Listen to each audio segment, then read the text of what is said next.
खुशहाल भारत बनाना है, आत्मनिर्भर भारत बनाना है। आज कभी उत्तर प्रदेश का जंगल राज कहा जाने वाला जेवर आज मंगल राज के रूप में बदल गया है। अयोध्या की राजकुमारी रत्ना थी, जल मार्ग से कोरिया पहुंची। इलेक्ट्रॉनिक मैन्युफैक्चरिंग की दिशा में एक नया क्रांतिकारी कदम होगा।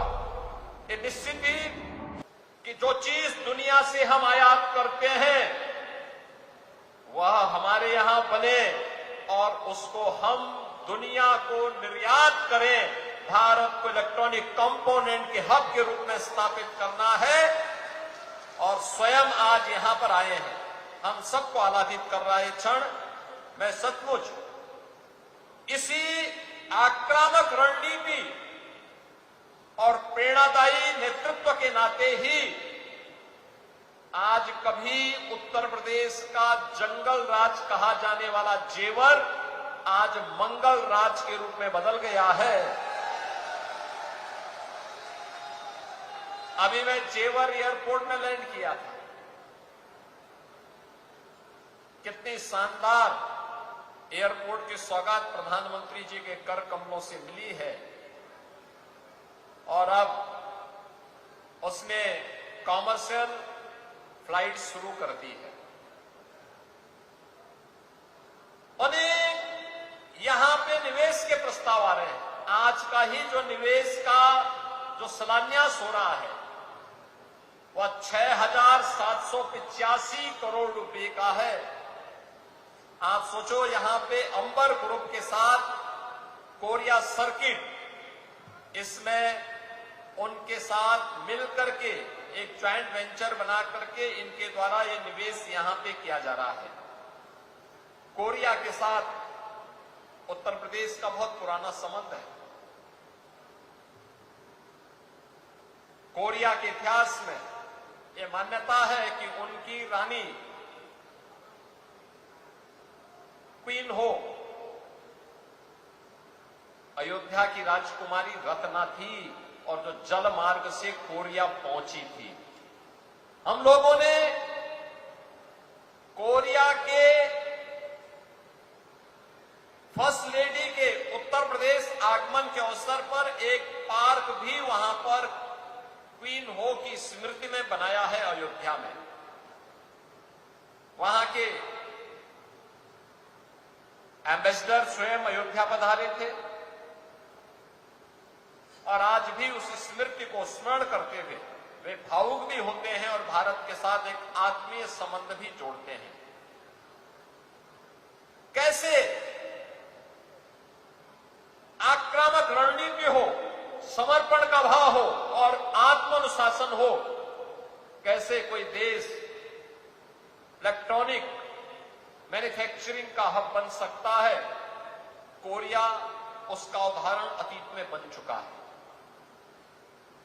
और आज ये हमारा सौभाग्य है कि आदरणीय प्रधानमंत्री श्री नरेंद्र मोदी जी का यशस्वी और विजनरी लीडरशिप हम सबको प्राप्त हो रहा है। उनके दूरदर्शी नेतृत्व में ही आज देश के अंदर तेजी के साथ विकसित हो रही भारत की अर्थव्यवस्था एक नए प्रतिमान को स्थापित कर रही है और यह क्षेत्र जो उत्तर प्रदेश जिसके सामने कभी पहचान का संकट था, वह उत्तर प्रदेश अब पहचान के लिए मोहताज नहीं है। कानून व्यवस्था की बेहतर स्थिति, सेक्टोरल पॉलिसी 36 सेक्टोरल पॉलिसीज के साथ उत्तर प्रदेश आज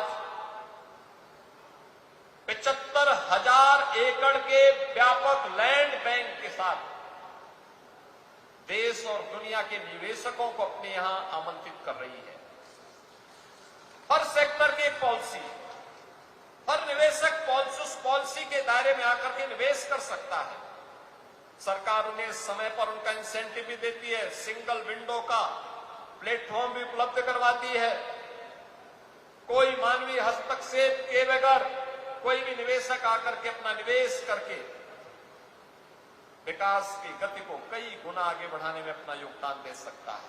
परिणाम है हमारे यहां के नौजवानों को रोजगार भी मिल रहा है। 6,745 करोड़ रुपए का यह निवेश यहां पे नए एम्प्लॉयमेंट को जनरेट करेगा, तमाम अन्य एंकर यूनिट को यहां पे स्थापित करने में योगदान देगा। और उत्तर प्रदेश तो पहले ही एमएसएमई का है, 96 लाख एमएसएमई यूनिट हमारे पास है, जिसे हमने आदरणीय प्रधानमंत्री जी की प्रेरणा से 1 डिस्ट्रिक्ट 1 प्रोडक्ट के रूप में देश और दुनिया के सामने प्रस्तुत किया है। बहनों और भाइयों, आज प्रधानमंत्री मोदी जी का ही वह विजन है जिसके कारण उत्तर प्रदेश अब मोबाइल मैन्युफैक्चरिंग का हब भी बना है। यानी देश के अंदर जो भी मोबाइल फोन बन रहे हैं उनमें 55% आपके इसी ग्रेटर नोएडा और उत्तर प्रदेश के अंदर बन रहे हैं। और इलेक्ट्रॉनिक कंपोनेंट के भी अब तक जो भी बन रहे हैं उनमें 55 से 60% यहीं पे बन रहे हैं। और मेरा मानना है कि अंबर ग्रुप के साथ कोरिया सर्किट का यह निवेश इलेक्ट्रॉनिक मैन्युफैक्चरिंग की दिशा में एक नया क्रांतिकारी कदम होगा। ये निश्चित ही उत्तर प्रदेश के माध्यम से भारत की इस उड़ान को, जो प्रधानमंत्री मोदी जी का विजन है 2047 में भारत को विकसित भारत के साथ खुशहाल भारत बनाना है, आत्मनिर्भर भारत बनाना है, उस आत्मनिर्भर भारत की संकल्पना को पूरा करने के लिए इसकी शुरुआत हमारे प्रदेश से, हमारे जनपद से, हमारे नगर से, हमारे गांव से शुरू होती है, हर नागरिक से शुरू होती है। और इसीलिए तो प्रधानमंत्री जी ने कहा कि नागरिक कर्तव्य महत्वपूर्ण होता है। उस नागरिक का कर्तव्य का दायित्व निर्वहन करते हुए हर व्यक्ति अपने अपने क्षेत्र में काम करे, कोई दिक्कत नहीं, निश्चित ही वह विजन पूरा होगा। और मेरा मानना है कि इस प्रकार के निवेश उत्तर प्रदेश को एक नई पहचान भी दिलाते हैं। इस प्रकार के निवेश यूथ को अधिक से अधिक एम्प्लॉयमेंट भी देते हैं, नए स्टार्टअप को स्थापित होने के लिए प्लेटफॉर्म उपलब्ध करवाते हैं और हमारी निर्यात की शक्ति को भी और मजबूत करते हैं।